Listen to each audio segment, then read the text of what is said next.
mas ainda há dúvidas sobre a modulação dessa decisão, né? O que acontece a partir de agora, se as empresas ainda podem entrar na justiça requerendo o ressarcimento por impostos pagos indevidamente. Para falar sobre esse assunto, nós estamos ao vivo em 95,5 FM, também pelo Facebook, Twitter e YouTube da CBN Maringá, com o advogado Tiago Kellerman, que é especialista em direito empresarial. Olá, muito boa tarde. Olá, Luciana, boa tarde. Bom, as empresas têm dúvidas se ainda podem entrar com ações judiciais para pedir o ressarcimento. É possível? Em termos bem simples, Luciana, é possível sim, tá? A decisão do Supremo Tribunal Federal, que ocorreu no início de maio, ela veio justamente para definir ali uma modulação de efeitos, ou seja, quem seriam as pessoas, se ainda seria possível entrar com novas ações, desde quando iria considerar ali o período para a restituição dos valores eventualmente pagos e qual seria definitivamente o percentual de ICMS a ser devolvido. Não é? E aí ficam definidas duas questões. As empresas que já entraram com a ação continuarão com essa discussão de todo o valor desde a data em que elas moveram essa ação. Agora, as empresas que ainda não entraram com essa ação solicitando a restituição, elas somente poderão discutir ali valores limitados até a data em que foi proferida a primeira decisão do Supremo Tribunal Federal, que foi ali em 15 de março de 2017. Então, essa restituição para empresas que não entraram com ação está limitada a essa data de 15 de março de 2017. Mas, sim, ainda é possível entrar com as ações para solicitar essa restituição. E tem muita empresa nessa condição, então, que pode ser beneficiada com essa decisão? Tem sim, Luciana. O que acontece? Desde a primeira decisão do STF, em março de 2017, ainda não havia um posicionamento final da Receita Federal do Brasil sobre qual seria efetivamente, por exemplo, o ICMS que seria restituído. Se seria aquele efetivamente pago pelo contribuinte ou aquele que estava destacado na nota de venda dos produtos, que acabou gerando ali o pagamento do tributo.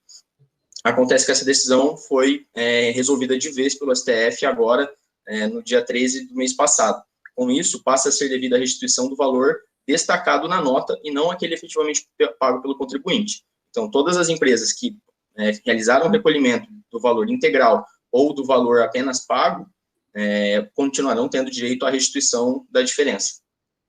Uhum. E qual é a principal dúvida das empresas? Seria essa, então, a questão de quanto que ela pode pedir de volta, é isso? Exatamente, Luciana. Essa é uma situação que como essa é uma ação que vem, uma discussão que vem já há algum tempo, não é? Essa discussão iniciou-se em 1997, muitas empresas já entraram com esse pedido de restituição, muitas delas conseguiram até liminares para já determinar a exclusão do ICMS da base de cálculo, mas muitas acabaram preferindo aguardar uma decisão final. Então, tem muitas empresas que ainda estão sendo cobradas com esse ICMS e ficam na dúvida se seria viável já uma discussão pela via administrativa ou se seria viável a propositura da ação judicial.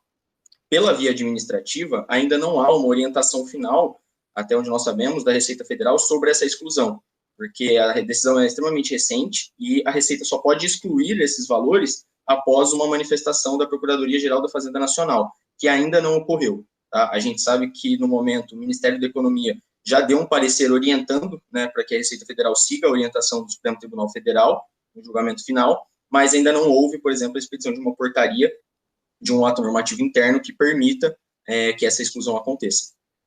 Mas enquanto a Procuradoria-Geral da Fazenda Nacional, é isso? Não emitir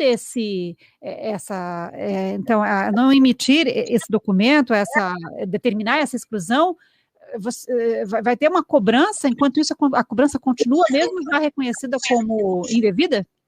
Possivelmente, Luciana. E aí seria viável entrar com pedido liminar, já que essa decisão, né, já é pacífica, para já solicitar a exclusão do ICMS da base de cálculo da PIS e da COFINS, reduzindo assim o valor que eles teriam a pagar em tributos. Mas enquanto não sai essa liminar, a empresa continua pagando, tem que pagar, né? Exatamente. Até o momento tem que pagar. É um valor muito alto?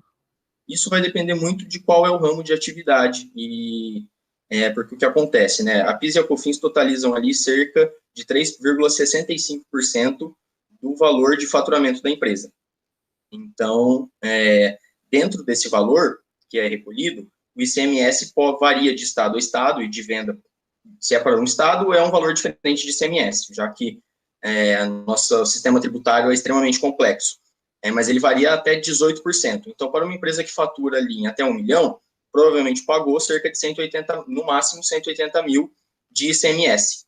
E acontece que o PIS e a COFINS incidem sobre 1 milhão. Inicialmente incidiam, junto com, considerando junto o ICMS.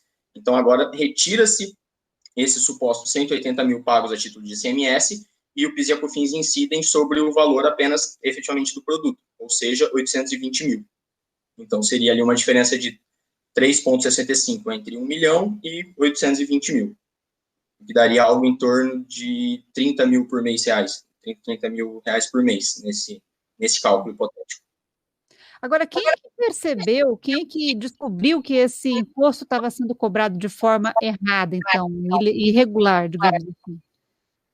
Luciana, essa discussão ela é bastante antiga, ela vem de 1997, em um recurso extraordinário, né, que foi proposto perante o STF para discutir essa situação. Eu não me lembro de cabeça agora quem foi que iniciou essa discussão. Um contribuinte, provavelmente. Exatamente. Isso foi levado à discussão pelo contribuinte. Uhum. Ou seja, como você disse, nós temos a parte tributária do Brasil é muito complexa, né? A cobrança de impostos é muito complexa e é preciso ficar atento para saber exatamente o que você está pagando. Exatamente. Já existem discussões, inclusive, que ainda não foram julgadas sobre o ISS, sobre a inclusão do ISS na base de cálculo do PIS e da COFINS também. Mas a que realmente apresentava um maior impacto para as empresas, tanto numa questão de restituição quanto para o próprio governo, era essa tese, denominada tese do século, porque ela envolvia aproximadamente 250 bilhões de possíveis restituições a serem feitas pelo governo. Então, por isso que ela foi reconhecida como tese do século, em razão da proporção que ela poderia levar aos cofres públicos. E é isso que vai ser devolvido? 250 bilhões? Não exatamente, Luciana. Como não foram todas as empresas que efetivamente já solicitaram isso, e agora a modulação definiu que quem ainda não iniciou a discussão só vai poder receber após 2017, ou seja, o que você pagou de ICMS, de PIS e COFINS com o ICMS antes ali de 2017, se você não entrou com ação, infelizmente você pagou e não vai conseguir restituir, tá? Ainda não foi feito um cálculo final sobre qual será o valor efetivamente desembolsado pela Receita. É importante destacar que os contribuintes podem fazer a compensação desses tributos. Então, se eles têm valores ali a receber em razão dessa exclusão do ICMS da base de cálculo da PIS e COFINS, mas tem outros valores a pagar em razão de outros tributos federais apenas, porque o PIS e COFINS é um tributo federal, ele pode realizar a compensação desses valores, deixando, por exemplo, de pagar tributos que estejam a vencer próximo. Então, dada a situação da pandemia, é uma situação muito interessante para o contribuinte. Então, quer dizer que esse dinheiro, em vez de sair do tesouro, ele pode deixar de entrar em futuras impostos. Exatamente. Perfeito, sim. Tá certo. Entendi. Muito obrigada pela entrevista. Uma boa tarde. Eu agradeço, Luciana. Uma boa tarde para todos. Nós conversamos com o advogado Tiago Kellerman, que é especialista em direito empresarial, e que nos falou aqui sobre as empresas que podem, ainda têm prazo, têm chance, condições de entrar na justiça pedindo a devolução de recursos pagos em impostos a mais, em relação à cobrança de ICMS na base de cálculo do PIS e da COFINS. Agora, 4h24.